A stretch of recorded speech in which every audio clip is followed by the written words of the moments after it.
Filipinos have long believed that rice is a blessing and a gift sent by God. Rice terraces were first built and maintained by the indigenous people of the Philippines around 3,000 years ago. Since then, rice has been historically and culturally important to the people of the Philippines as it symbolizes good luck and long-lasting devotion.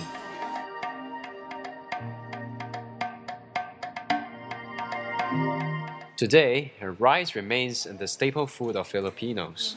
Steamed white rice is central to many dishes due to the often savory nature of Philippine cuisine.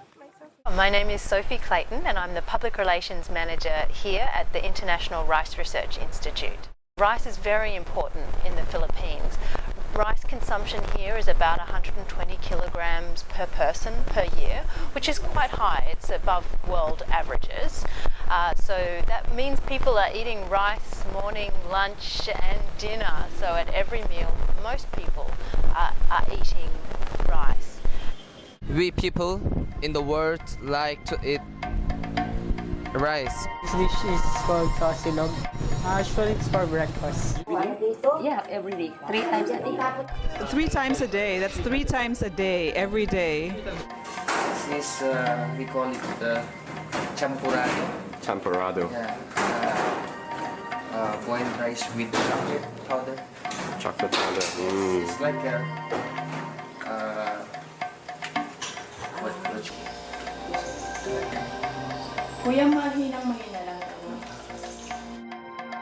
The Philippines is highly dependent on rice because of its importance in Philippine society.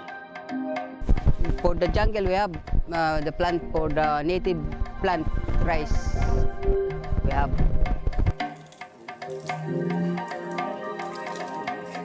Half price, and then the second first. You level the rice. Yeah. Sa ikaw ang tigalurok kasi eh. Ay, galungo po siya. Okay, let's eat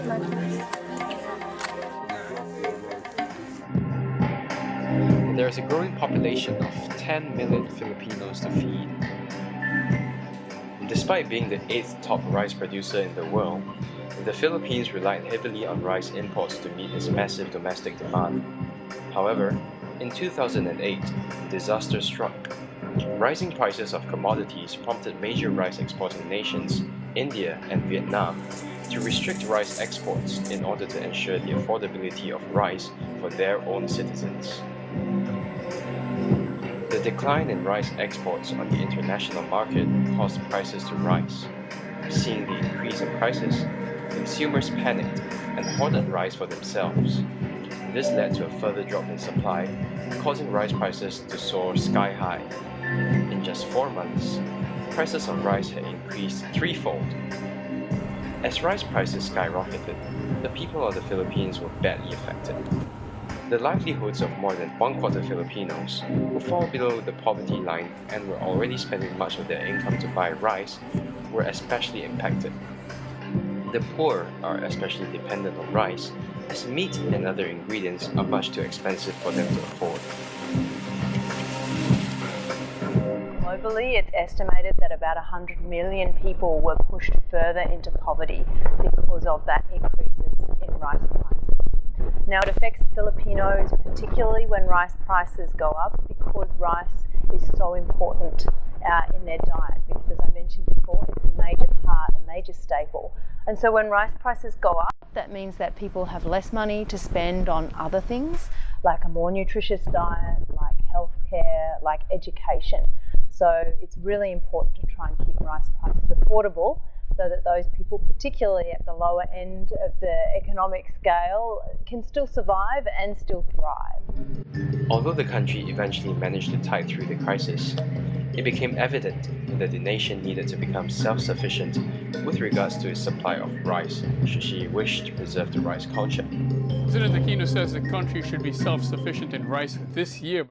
Malacanang is confident that the Philippines will achieve self-sufficiency in rice in 2014.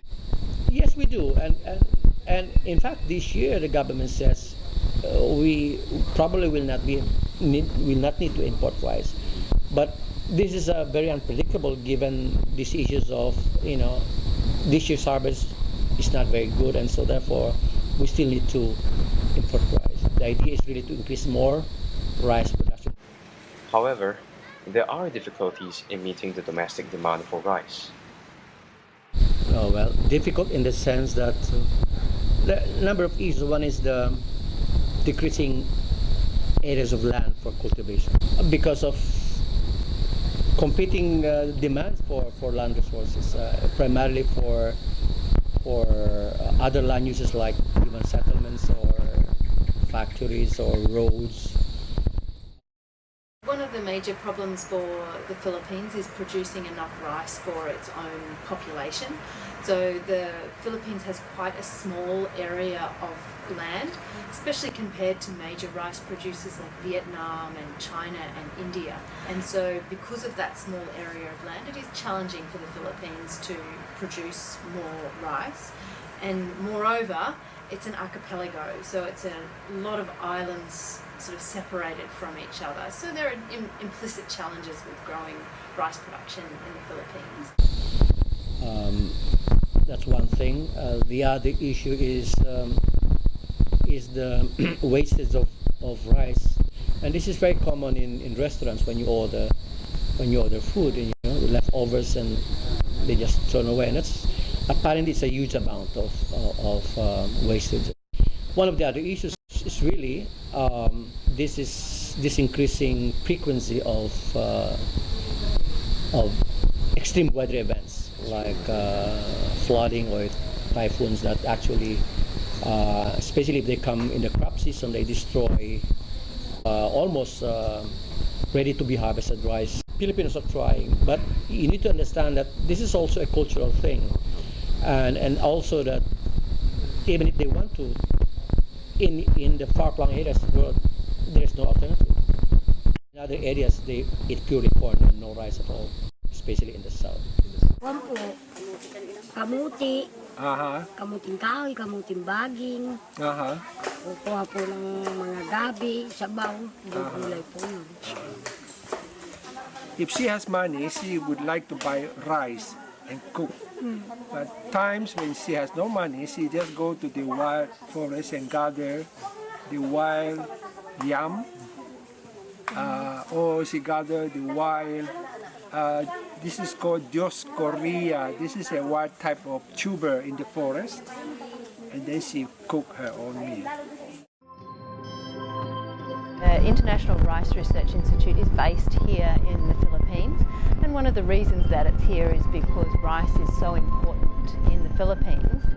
IRRI has been operating for more than 50 years here in the Philippines, and our mandate is to help people out of poverty essentially, and we do that by undertaking rice research. There are many things that the International Rice Research Institute does to help rice production in the Philippines.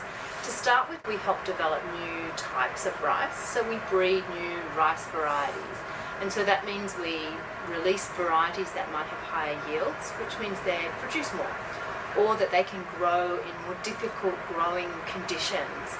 Investing in rice research is one of the most effective ways to help people out of poverty in rice growing and rice consuming countries, and the Philippines is one of those. And so rice research into the future will remain critical. As population rises, we anticipate we will need to keep producing more rice, and so the need for rice is not going to go away. And so the only way we can do that, because we're going to have to do it with less land, less water, less resources, and as farmers face climate change. So if we don't have technology solutions to help farmers, then we will be in trouble. And so rice research definitely has a future to help contribute to addressing poverty and improving food security in Asia.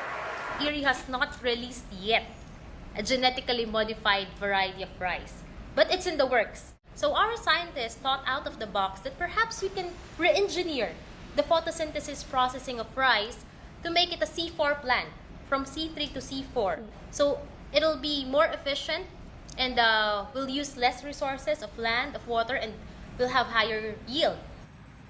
With this short variety, short, but it is high yielding. So, and it not only high yielding, its duration in the field is shorter, maybe around only 3 months, or 3 to 4 months. So that gives farmers the opportunity to grow more than one rice crop per year. With the Golden Rice Project, we're trying to help address the issues in malnutrition because the rice itself can sustain the vitamin A requirement of a person.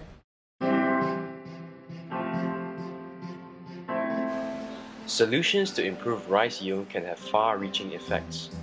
By keeping the price of rice affordable, low-income groups in the Philippines can afford to spend the money they saved on rice on education, medicine, and other basic necessities, thereby increasing their standard of living. Furthermore, it is only with an active effort that the people of the Philippines can continue to enjoy their favorite rice dishes and ensure that future generations of Filipinos can continue to do so too. Ang